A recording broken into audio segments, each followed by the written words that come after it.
Bonjour à tous, je m'appelle Réginald Iracosé et aujourd'hui nous sommes dans le contexte numéro 3 et vous avez vu le décor parce que le thème ce sera Noël. C'est parti. 3 points qui vont nourrir votre compréhension de ces textes tellement riches et pleins d'espérance. Point 1. Comme Jésus, nous sommes des missionnaires et des témoins.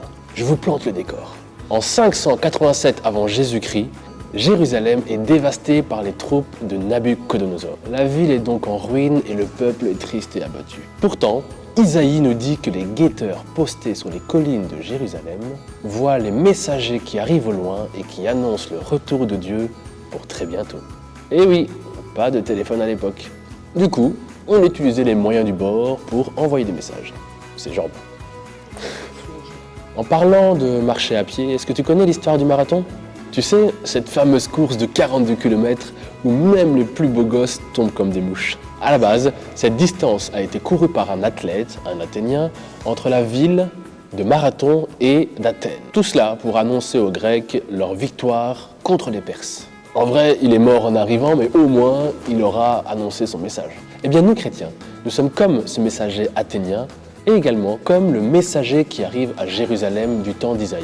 Nous chrétiens, nous avons un message à annoncer, et même si il ne nous amène pas à la mort comme l'Athénien ou comme les martyrs des premiers temps, eh bien nous pouvons faire face à des grandes difficultés. En tant que chrétien, qui n'a jamais été traité de fou ou au moins même de débile ? Et puis rappelle-toi des apôtres du Christ qui, pour annoncer l'évangile, ont quasi tous fini martyrs, à l'exception de Saint Jean. Martyr ne veut pas dire être décapité ou être jeté au lion. Ça veut dire littéralement être le témoin. Ok, on a donc un message à transmettre. Mais quel message ? Convertissez-vous, car le royaume de Dieu est proche. Mais à qui annoncer ça ? Isaïe nous donne une réponse très simple. Ouvrez les guillemets, le Seigneur a montré la sainteté de son bras à toutes les nations. Fermez les guillemets. Et oui, le salut n'est pas une affaire réservée au peuple élu, les Juifs, mais bien au monde entier. Et ça, pour l'époque, c'est carrément une révolution. Point 2. Jésus est prophète, prêtre et roi. Saint Paul nous dit que Dieu nous a parlé par son Fils. Si les prophètes de l'Ancien Testament étaient la bouche de Dieu, Jésus est lui la parole vivante de Dieu. Le Verbe signifie la parole, la connaissance. Jésus est la connaissance que Dieu a de lui-même. Il est le Verbe, la parole de Dieu qui a créé les mondes. Lorsque l'un de ses disciples, Philippe, lui demanda « Jésus, montre-nous le Père », Jésus lui répondra « Philippe, ça fait tellement longtemps qu'on est ensemble. Tu ne sais toujours pas que qui m'a vu a vu le Père ?» Jésus est le prophète par excellence car il est la parole de Dieu. Dans l'Ancien Testament, Dieu mettait une parole dans la bouche des prophètes. Avec Jésus, plus besoin d'intermédiaire car c'est la parole même de Dieu qui vient directement se révéler à nous. Jésus est prêtre. Chez les Juifs, c'était le rôle du grand prêtre d'être l'intermédiaire entre le peuple pécheur et Dieu. En vivant une relation parfaite d'amour avec son Père, Jésus restaure l'alliance entre Dieu et l'humanité. Enfin, Jésus est roi. Dans son texte, saint Paul attribue à Jésus un rang royal. Comme lorsqu'il dit, par exemple, « Il est assis à la droite de la majesté divine ». Jésus est surtout appelé « Fils de Dieu ». C'était le titre qu'on donnait au nouveau roi le jour de son sacre. Jésus est roi sur toute la création, même sur les anges qui sont des créatures de Dieu.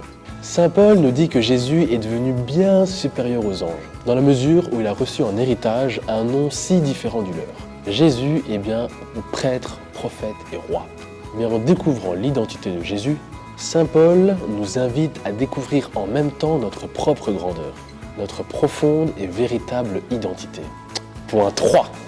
Dans l'évangile de Jean, nous retrouvons cette première phrase. Au commencement était le Verbe, et le Verbe était auprès de Dieu. C'est quoi cette histoire de verbe au juste ? Si nous regardons la traduction grecque, nous retrouvons l'expression « toston théon » qui signifie « tourner vers Dieu ». Si on y réfléchit un peu, quand est-ce qu'on se tourne vers quelqu'un ? Dans quel but ? Eh bien, la plupart du temps, c'est pour lui adresser une parole, pour dialoguer avec lui. Les mots verbe ou parole n'ont donc pas été choisis par hasard. Oh non, Dieu veut réellement entamer une discussion avec nous et se tourner vers nous. Seulement, comme tu le sais, lors du péché originel, Adam et Ève ont décidé de tourner le dos à Dieu pour goûter au fruit défendu qui est la connaissance du bien et du mal. Adam et Ève voulaient eux-mêmes choisir ce qui était bien et ce qui est mal. L'Ancien Testament nous montrera que tantôt les hommes se tourneront vers Dieu, tantôt ils se détourneront de Dieu pour choisir eux-mêmes qu'ils estiment être bien ou mal. Eh bien, c'est aussi l'histoire de notre vie. Comme toute relation, nous cassons parfois des dialogues à cause d'une déception, d'une colère, de ce que nous percevons comme une injustice. Mais généralement, si nous nous aimons réellement, nous finissons toujours par revenir vers la personne avec qui nous nous sommes embrouillés pour nous expliquer, nous pardonner, nous réconcilier. Eh bien Dieu, c'est pareil. Parce qu'il nous aime, c'est même généralement lui qui fait le premier pas et il attend patiemment que nous revenions nous aussi vers lui. J'espère que cette période festive sera l'occasion pour vous de redécouvrir le mystère de Noël et de passer de bons moments en famille. Hé, attends, avant de partir, n'oublie pas de mettre un petit commentaire, de mettre un pouce pour me soutenir et de t'abonner pour ne pas manquer les prochains contextes. À bientôt!